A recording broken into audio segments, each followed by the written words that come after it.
지난해 7월 사드 배치 발표 이후 중국과의 관계가 급속히 냉각되면서 직격탄을 맞은 분야가 대중문화죠. 지난주가 한중수교 25주년이었는데요. 중국 내 한류의 실태 점검해 보도록 하겠습니다. 취재기자 연결합니다. 윤현숙 기자.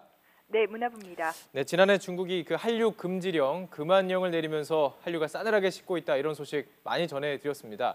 그런데 요즘 분위기가 궁금한데요. 어떻습니까? 네, 지난주 한중수교 25주년을 맞았지만 중국 내 한류는 여전히 냉기가 흐르고 꽁꽁 얼어붙었다고 해도 과언이 아닌 분위기입니다. 지난해 7월 사드 배치 발표 이후 한류 금지령, 금한령이 내려지면서 한류의 물길을 막는 조치들이 하나둘 이루어졌는데요. 중국 방송이나 CF에서 한류 스타가 모습을 감추고 한국 드라마의 방영 비준이나 콘서트 비준이 막혔습니다. 실제로 배우 송중기가 광고하던 휴대전화 CF의 모델이 중국인으로 바뀌고 한류 스타 이영애가 출연했던 드라마도 한중 동시 방송이 불발되기도 했습니다. K-팝에도 불똥이 튀어서 활발했던 콘서트나 팬사인회도 뚝 끊긴 상황인데요. 영화계도 사정은 마찬가지입니다. 몇 년째 해마다 늘던 한국 영화 대중 수출액이 지난해 처음 감소하고 중국 내 영화제 초청이 불발되기도 했습니다. 사정이 이렇다 보니 중국 현지에서 한국과 계약을 맺고 문화교류 사업을 진행했던 대부분의 사업자들은 중화권으로 시선을 돌리고 있습니다.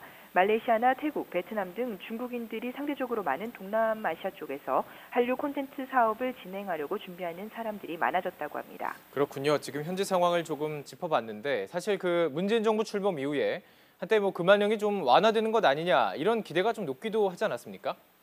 네, 그렇습니다. 양국 대중문화계에서도 그런 기대감이 있었습니다. 예. 실제로 문재인 정부 출범 이후 한중 정상이 처음 만났던 7월 G20 정상회담이 변화의 단초가 되지 않을까 하는 기대가 높았지만 별다른 소득 없이 끝났습니다. 예. 그 이후 오히려 북핵 위기 속에 사드 임시 배치가 결정되면서 현재는 금한령이 단단히 뿌리를 내렸다는 게 현지의 평가입니다. 이렇게 한류 콘텐츠 수입이 막히면서 중국 예능에서는 이른바 한국 인기 프로그램 뺏기기가 넘쳐나고 있습니다.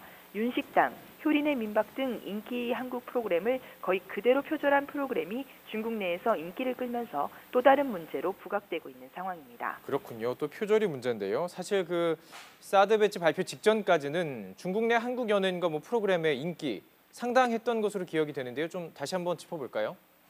네, 가히 한류 황금기라고 부를 만할 정도의 인기를 구사했었습니다. 예. 한중수교 초기인 90년대 사랑이 뭐길래 등 드라마와 H.O.T 등 1세대 아이돌을 중심으로 시작된 한류는 2000년대 들어서면서 본격적으로 꽃을 피웠습니다.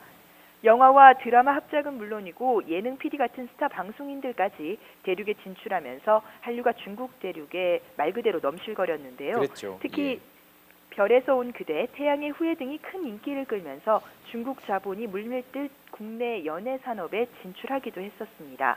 배우들과 가수들의 중국 내 몸값이 천정부지로 치솟으면서 경제 파급 효과가 수조 원대에 이른다는 장밋빛 전망들이 넘쳐났지만 사드 배치가 발표됐던 지난해 여름 이후 모든 것이 전과 바뀌었습니다.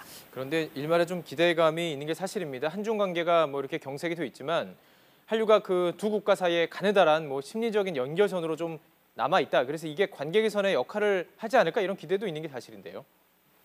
네, 낙관할 수는 없지만 한국 스타들이 여전히 중국 내에서 인기를 끌고 있다는 점에서 기대를 품어볼 만은 합니다. 네. 금한령 이후였던 지난해 12월 방송됐던 드라마 도깨비는 중국에서 정식 방영되지 못했지만 드라마 OST가 중국 여러 음원 사이트에서 1위에 오르며 식지 않은 한류의 열기를 증명하기도 했습니다.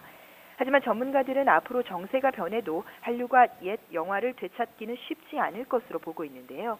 이미 금한령 이전에도 중국이 한류의 인기에 맞서 자국 내 문화 산업을 보호하기 위해 여러 제도를 마련 중이었기 때문입니다. 2000년 전체 드라마 방송 시간의 25%를 해외 드라마가 못 넘게 하는 방영 제한 정책을 발표했고 한중 합작 드라마는 사전 심의라는 비관세 장벽도 만들었습니다. 예. 또 특히 과거 일본 드라마 등도 중국 내에서 큰 인기를 끈 시절이 있었지만 센카쿠 열도 분쟁 이후 철퇴를 맞으며 지금은 중국 방송에서 일본 연예인이나 드라마 소식을 찾아보기는 힘든 상황입니다. 이런 전례와 중국 문화 산업의 발전 속도로 볼 때 중국 내 한류가 예전 같은 인기를 되찾기는 쉽지 않다는 게 전문가들의 진단입니다. 지금까지 문화부에서 YTN 윤현숙입니다.